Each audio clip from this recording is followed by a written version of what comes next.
What's going on, people? We are here at Fuller's Brewery, just around the corner, not too far away from the Brentford Community Stadium, to preview Manchester United's trip to West London to take on Brentford for their first home game of the season. I'm going to be joined by Natalie Sawyer, huge Brentford fan, legendary broadcaster, Sky Sports, TalkSport, you name it, she's been on it. And we are going to find out how she is feeling about this game. Check it out.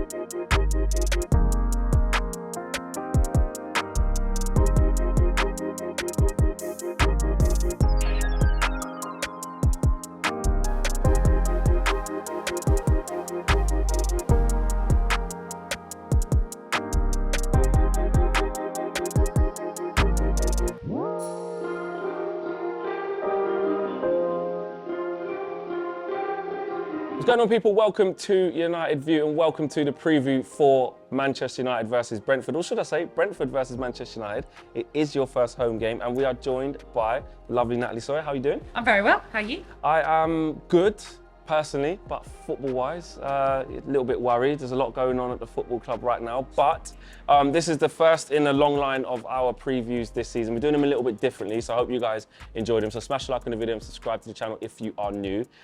Let's start with your team. Yeah. Brentford, obviously stayed up last year, endeared themselves to a lot of fans outside of Brentford. I think, me personally anyway, the way that Thomas Frank is, the way that he conducts himself, he's a good talker. Yeah. You look at the way Brentford played last season. So as a fan outside of Brentford, I definitely have endeared myself to Brentford. I think there's just something there that you just can't help but like. Okay. That's nice. Yes, that's nice. We'll start off with the positives before we get into the actual preview. But how are you seeing you guys having stayed up, obviously 2-2 draw against Leicester? How are you seeing Brentford now? Well, like you said, last season cracking. I mean, surpassed all my expectations. You know, there I am thinking at the start of last season, 17, job done, happy. But finished as we did with a chance of finishing the top 10 on the last day. Unbelievable. It's just testament to the job that Thomas Frank and everyone has done. And I'm glad you picked up on Thomas Frank because I absolutely adore him. I think he's fantastic.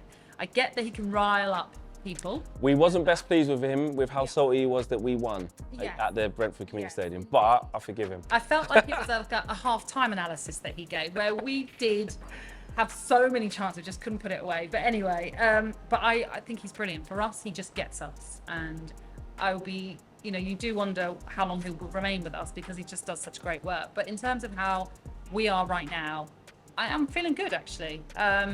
We've brought in some real quality players this summer, following our model of young players that can be nurtured, that we can hopefully build on. So yeah, I'm feeling a bit positive about us, actually. Who are the danger men for Brentford in this game? It's your first home game, fans are going to be right up for it. You know, what sort of transfer window have you had and who are the danger men here who can really hurt Man United?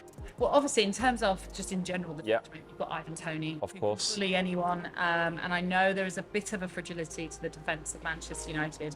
So if Ivan Toney can get on your defence, then I'm hopeful, Brentford fan. Just seeing it play out now, I'm just thinking of it, yeah. I'm hopeful that he can, you know, have a successful evening. But who else is, you know, we've just signed Mikel Damsgaard. Great, who is, as we know, such an influential, creative, creative player, I should say. It's kind of filling in for Christian Eriksen, who we've now missed, having left us to join you. So there's him. We haven't seen him play yet, shirt because he only signed this week. So I'm really intrigued to see how he's going to sort of fit into the Brentford squad, and also someone who I'm so excited to just see back and playing is a guy called Josh Da Silva, who missed pretty much predominantly the whole of last season, and pretty much a fair chunk of the Championship playoff winning season as well. He is such a driver of the ball. And you give him space, he will exploit it. And we saw Did against Leicester, didn't he? Jeez, yeah. So there's a few threats in. I mean, goodness me, that's just a few. I mean, there's loads that I could actually mention. I don't want to give too much. Yeah, I don't want to give the game plan away. We'll have to wait and see at 5:30 on Saturday. Exactly. As a fan of Brentford, looking in at Manchester United, what's your opinion on us right now? What's going on? The fall from grace. How do you, if I was to say to you, what do you think of Manchester United right now in their current state? What is it? Gosh, that is such a tough question because when you look at the brand Manchester United, it's up there. It's always going to be up there. You know that. It doesn't matter, as you say, the fall from grace that they're suffering right now. They're still one of the, if not the biggest global football brand. But where they're at now in terms of what they're doing in the Premier League, it's certainly a lot lower than that. It's just weird looking as an outsider into what's happening at Manchester United, because it does feel like it's a massive fall from grace. You feel as though this is a club that is struggling to get players to come at times. You know, I know sometimes it might be personal disputes like Frankie de Jong has had with Barcelona, but you sort of also heard that they didn't really want to come to Manchester United, and this never used to happen at Manchester United. Manchester United used to be the name that pulled everybody. Someone calls, they're off. Absolutely. Yeah, they're gone packing their bags. Like transfer request, I want to go type thing. So yeah, it just feels like it's all gone a bit off at Manchester United, and it's not like you can really put your finger on it, because it's not like you haven't splashed the cash. No. I mean, maybe I suppose it's just down to the personnel that has been brought in not really actually fulfilling the expectations, or maybe just not even being actually the right players you needed. So yeah, right now, where I see Manchester United, well, I suppose I could also compare it to the Christian Eriksen saga. We were competing with you. Yeah. Christian Eriksen. Now, maybe that tells a lot about where Brentford are at, and also where you're at right now. Yeah. What's on Christian Eriksen? What sort of reception do you think he gets at the Brentford Community Stadium? It's going to be. Is that fair? Do you agree with that? Do you know what? It's a real. I talk about this with very Brentford fans, and I've spoken to the Brentford fans who are so livid that he chose to leave as such. I say leave, he was obviously afraid, but chose not to rejoin us. And then there are the Brentford fans who are like, actually, do you know what? He did brilliantly for us. Fair play to him. He did what he needed to do, show everybody that he can play, and it's only fair that he moves on and wants to join a club like Manchester United. So I'm kind of in the middle. I'm not a booer. I'm not one of those kind of fans anyway. I might give him a little ripple. But it might come over to take a corner, see you at the corner flag, you know. Yeah. But I mean, when it was first announced they'd left, there was obviously a massive sort of disappointment that he hadn't. I guess I hoped he'd fall in love. I remember, do you know what, I remember seeing some of your shows on TalkSport when you were like, I hope he stays. You know, we gave him a chance. And you felt like the romantic side. You hoped he would just go, they did me a favour, I'm going to stick with them. But of course, going back onto that conversation before about the pull of Manchester United, there will still be players that will think, I want to play for Manchester United. And that's clearly what's happened with Christian Eriksen. And the chance to work with Erik ten Hag as well. Yeah. So I kind of get it when I'm thinking rationally, but when I'm thinking as a Brentford fan, I'm livid.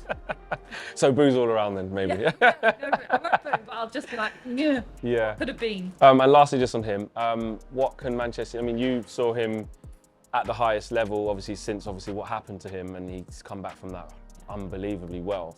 But what sort of player was he, and what can we expect to see from him? Well, I think the Christian Eriksen that we saw at Brentford was the kind of Christian Eriksen we've always. That's him, isn't it? Yeah, that's him. Yeah. Who gets on the ball that just wants to. So that wasn't like a false thing for you. That's like that is Christian Eriksen. No, he was there. Christian. Yeah. That was it. And in a way, you still feel like you're pinching yourself even for us, because of course there was a risk for him coming back. We all know that. There was a risk that it wasn't going to work for him. But honestly, from day dot of seeing him on the pitch, you were just like, whoa, the quality he has just brought to Brentford was just incredible, and the lift it brought to the club as well. So you know what you're getting with Christian Eriksen. You know you're getting someone that wants to be on the ball all the time, wants to create, wants to just be a part of that attacking line for Manchester United. He's clearly not a false number 9. No, I don't think we're playing him there again. No, we better not be anyway. So, but I think you know what you're getting. You're getting a talented player who probably wants to just show everybody, again, like he did at Brentford, but this time on a higher level, that I can still fulfil potential. I say potential, my goodness, we know what he can do, but I can still fulfil what people expect. Yeah.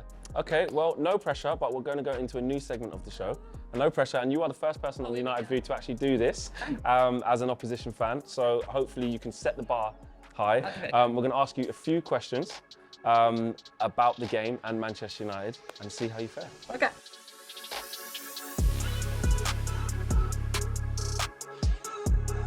Why should Christian Eriksen have stayed at Brentford? Oh, because he should have felt the emotional connection that he had made with the club. He should have felt like they'd given me a chance and I should reward them by staying around a bit longer. So, yeah, he should have stayed around just because he should have fallen in love with Brentford. Is Ivan Toney good enough to play for Manchester United? Well, I'm going to say no, only because I don't want him to go. But he is a forward that has so much more to his game than just goals. And I know it's so easy to just say, if you don't score X amount of goals, you're not good enough. But he's a bullier. He is actually a bit of a creator alongside Brian and Burmo. And he also is one that I think is brilliant at defending set pieces by the opposition when it comes to corners and free kicks, for example. So there's a lot to his game. Can he play for Manchester United? I'm going to say no, because I want him to stay at Brentford. One player you would take from Manchester United? One player that we could take from Manchester United. Cristiano Ronaldo, obviously. Not because he's going to replace Ivan Toney, but just because it would be the biggest coup ever that he would want to leave Old Trafford to come to Brentford. I think just that in itself would be the signing of the century. So, yeah, why not Cristiano Ronaldo? He wants to leave. And he does want to leave, so maybe he could be to Brentford. Where will you finish this season? Oh, we are going to finish, I think, that's a really tough question. We're going to finish 14th. And would you be happy with that? Absolutely, I'd be a case of job done. Another season to look forward to in the Premier League. Obviously not perhaps as good as last season, but that's just because I think teams are going to kind of work this out a little bit more, even though we've got some new signings to bed in and hope that they're going to be game changers. But I just think mid-table, I'd be very happy with that.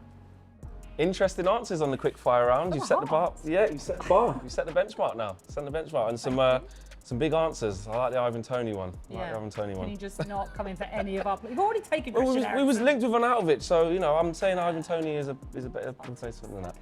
Okay. To finish off, though, got to get to predictions. I don't even like doing them, to be fair, and these are going to be screaming flex. Don't do it because you always jinx it, but it's a new... So what are you going for, then? Well, I went for 2-0 Manchester United win against Brighton, and you saw how that ended. So, you're the guest, so you've got to go first. Well, listen, I know your opening result was not great, but I expect a bounce back. I expect Ronaldo probably will start as well. I think it's not going to be all one-way traffic for us, but I'm hoping that after our first half performance last time around, we'll take advantage and actually score. So I'm going to go for a 2-1 Brentford win. Having seen you come back as well, in the fashion you did, it's your first home game. Yeah. Under the lights. Well, actually, it's still summer, so it technically won't be under lights, but you know what I mean. Yeah. I'm worried about this game. I am. And I like that, but this gives you a full sense of hope. I mean, I know last season we did beat you twice, but it was a very uncomfortable first half here last year. Well, and that's what we need to do, make it uncomfortable. Yes, and I think you will. We're very fragile right now, and the pressure, I think because we're trying to do something new, if it goes wrong early on and you get an early goal, I really worry about us. I think it'll be a draw. Honestly, I hope I'm wrong. But you give me a draw now, I'll take it. Yeah, so, I wouldn't. No, you wouldn't, but I'd be happy with that. So. I wouldn't. Let us know your views and your predictions in the boxes below, guys. Smash a like on the video and subscribe to the channel if you're new. And let us know what you think about Natalie's views on Manchester United as well. We are out of here, guys. Peace.